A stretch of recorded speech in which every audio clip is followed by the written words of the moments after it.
Hello. So yesterday we recorded our first podcast of some sort, and the topic was a bit all over the place, but it was mainly about growing pains, or like handling, or I guess, yeah, something about adulthood.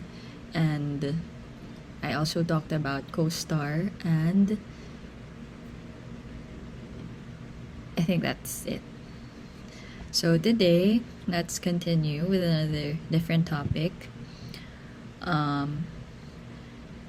We can go with,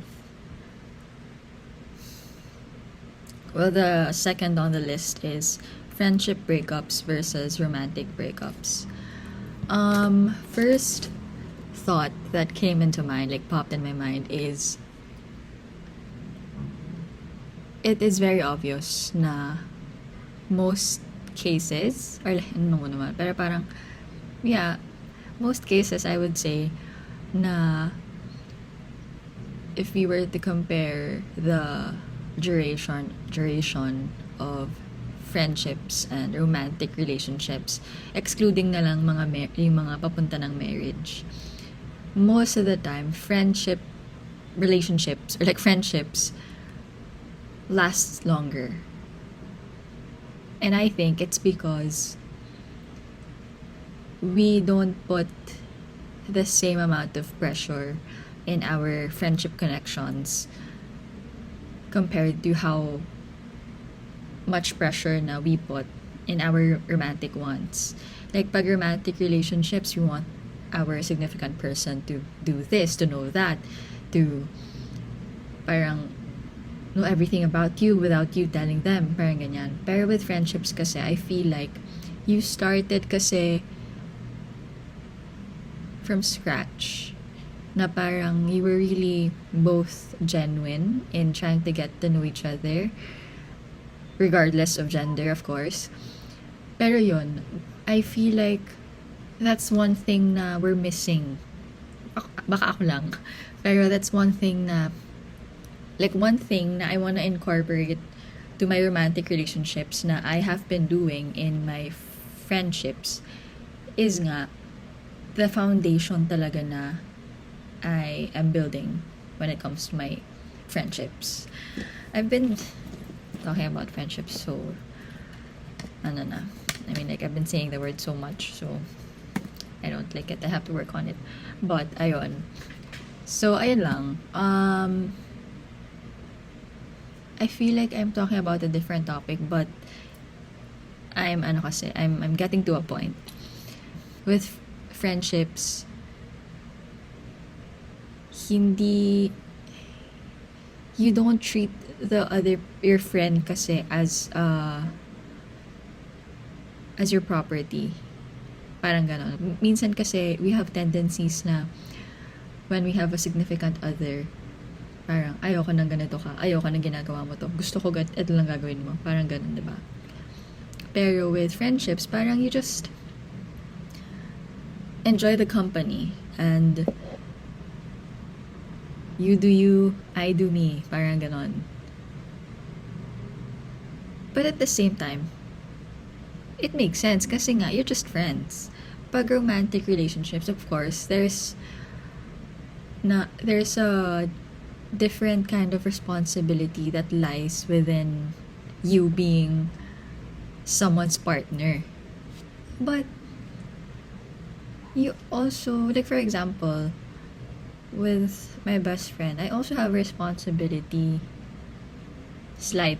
I have some, like, a few responsibilities just to show na I care naman. Pero at the same time, she also has her significant other to do some of the things na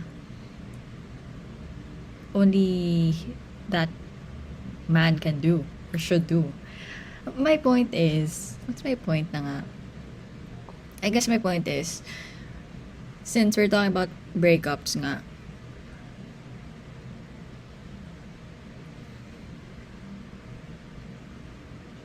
I feel like it hurts more when we break up with, or like we part ways with friends because, at least in my opinion, we don't see it coming kasi we never saw it coming na darating yung time, yung day na hindi mo na to friend. Kasi nga, you've been lax in putting pressure on this person. Kaya, parang, it's borderline meh. Na parang, okay, you're just there and I'm just here, ganyan. You didn't expect na darating yung time na you're not there anymore. Or like, your friend's not there anymore. Pero pag relationships kasi, especially in my age, parang I have come to accept na kasi na when people leave, it's bound to happen. Kasi we're all just really trying to look for the perfect person for us. Not a perfect person, pero like a person who would perfectly match our whole personality. So, ayun. So, parang when a romantic significant other leaves, parang it's valid. Pero when a friend leaves, parang my immediate thought is, bakit? Anong ginawa ko? We've been happy lang all along, ganyan. Parang ganun yung iniisip ko. Pero syempre, once naman that happens, you really have to reflect pa rin kung baka may nagawa ka nga naman talaga. Personally, I'm not sure if if I broke up na with maybe I did once, pero that person naman kasi hurt me rin in ways na she didn't know. Which is why, the moment na she opened up na, hey, I'm feeling na this is just one-sided. And then when she decided to just really leave, I was like, siguro one wrong thing na I did was, I didn't open up, I didn't communicate. All I did was, okay. Kasi she was the first one who did some stuff na I didn't like. Taba ako na te. So, and at the same time, it's sayang, honestly, now that I'm thinking about it. And honestly, now that I'm thinking about it, I feel like I could have handled it better. Na I really could have opened up and like communicated na, hey, I've been really distant because kasi she was very vocal about being uncomfortable because I was being distant daw. Tapos, when it finally came to a point na she opened it up na, I just said sorry.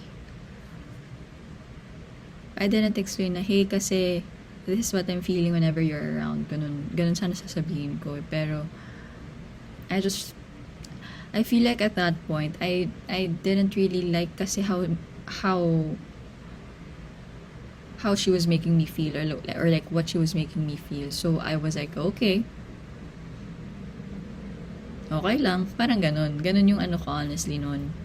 But right now I feel like I could have extended more grace and understanding towards her, but at the same time ayoko and like a lot of people don't like her also, so mali yun. But I don't know. It's, for me, my life's okay naman right now. I feel like her life's okay as well. I've met friends who treat me better, and I don't know if it's the same for her. But at the same time, there's still a part of me na parang shocks, baka wala siyang kasama right now. Parang ganun. Kasi nga, a lot of people don't like her. Yeah, ba't ako ang alay? But anyway, yun. I hope I answered it correctly. It's 11 minutes. Now goodbye.